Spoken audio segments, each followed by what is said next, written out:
trucks and hauling freight down the hills and round the bends.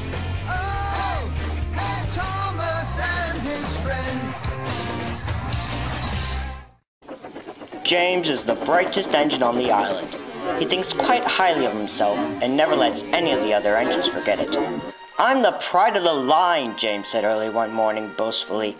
"I look elegant no matter what type of supplies I carry. I can make carrying trucks look like the classiest job on the main line." Gordon was quite indignant. "Pa, no goods train can rival the elegance and grace that I have bestowed upon the railway, James," retorted Gordon.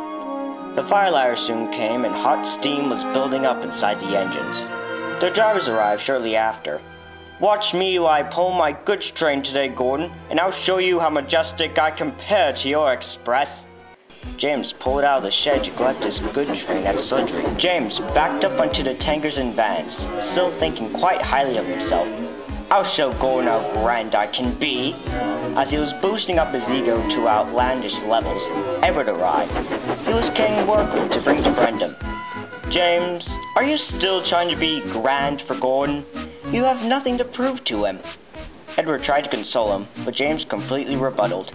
"I have to bring his ego down a few pegs, Edward," he snapped. "Isn't sort of counterproductive that while you're trying to bring his ego down, it was simultaneously boosting up yours as well?" "Oh, come on, Edward," he scoffed. "A little self-confidence never hurt anybody."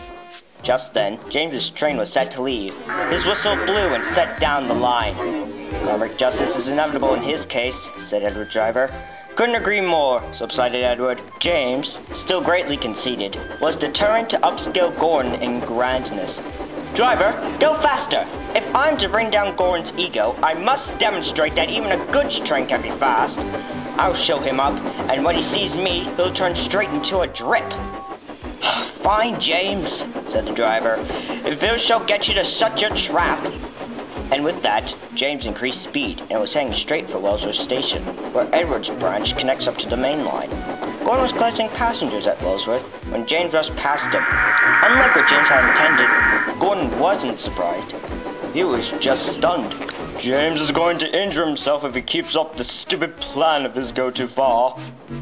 James thought that he had shown Gordon a lesson after he rushed through Wellsworth. He soon diverted onto a loop line and went straight down Edward's branch again. "Bother," said the driver. "Oh well, I'm sure the signalman has a perfectly valid reason for sending us around the loop line." But James didn't have a care in the world. He was too busy thinking about how he got back at Gordon. "I've done it!" he chanted. "I've done it! I've done it!" as he continued down Edward's branch line again. "I'm glad you're in a better mood, James," said the driver. "How about, as a reward, we'll go a bit faster, okay?" James was delighted. "Yes, yes," he kept replying. "Let's do a victory lap."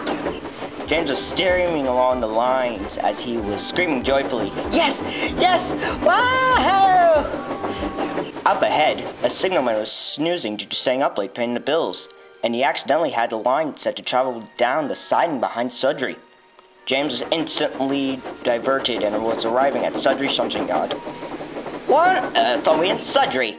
These rusting trucks will dirty thyself." "We're not rusting," the trucks resented. "We're just well-weathered." "Rusting, weathered, same thing. All synonyms for dirty." "James, let's just park you in a siding, and we shall wait for further instructions." The driver opened the regulator and put his engine into the siding with some random tankers. Little did either of them know that one of the tankers was leaking and made the rails quite slippery. When the driver tried to slow down, James's wheels slipped and his momentum pushed him straight into the tankers. Oil and fuel spilled all over James. Luckily, the sparks from his funnel didn't ignite the explosive materials. The worst the driver experienced, just a small sprain on his wrist. The yardmaster soon came running up to the wreck to see what was the calamity. "What just happened here?" "James thought that I had sent you to Vickerstown with this very goods train 45 minutes ago. How on earth did you just happen to spill these combustible materials and hazardous things all over my yard? Look at this mess!" The driver soon vouched for him. "I didn't know, sir. Just some stupid signalman sent us down the loop track. I'm sure we're heading to your yard, and I tried to park James into a siding. We slipped on something, and now we're here." The yardmaster was stern. Well, I shall alert Sir Topham. He must have one engine available. When he returned, he spoke to the driver. I spoke to him, apparently, and there's only one engine available, number 2. Huh, thank goodness. Edward is quite reliable, you know. James was draining the moment when Edward would arrive. Not Edward, he pleaded. Not Edward, not Edward. James, you did kind of deserve it, his driver said. You were boosting up your ego a lot. About time Karma did his job. What kind of a driver are you? James shouted. You're supposed to comfort me. I'm a sensible one. You need something to keep you in line, and I think you just got your comeuppance. The driver finally smoked some sense into the oily locomotive. Edward arrived, but nothing was spoken between the two. As Edward could see James's face, he had learned a valuable life lesson, and that's all Edward could have asked for.